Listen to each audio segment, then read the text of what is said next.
All right, folks, grab your popcorn because things are getting spicy in international politics. Ukrainian President Zelenskyy has effectively given Donald Trump a crash course in fact checking by calling him out on living in a disinformation bubble.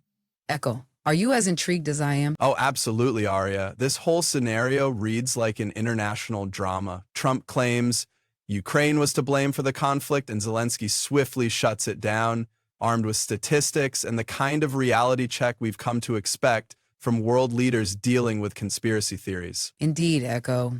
Zelensky's not holding back here. I mean, when someone accuses you of starting a war on European soil, the largest since World War II, no less, you gotta set the record straight, right? Definitely, especially when Trump casually mentions a supposed $500 billion debt Ukraine owes the U.S. for aid.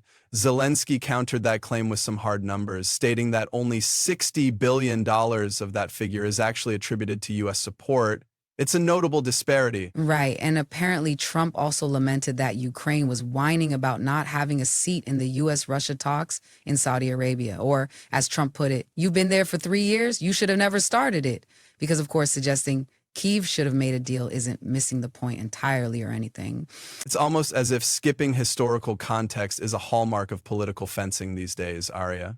But Zelensky seems unfazed, even pulling out a recent poll showing over 57% of Ukrainians trust him over any rushed elections, Trump suggested, contradicting Trump's claim of a mere 4% approval rating.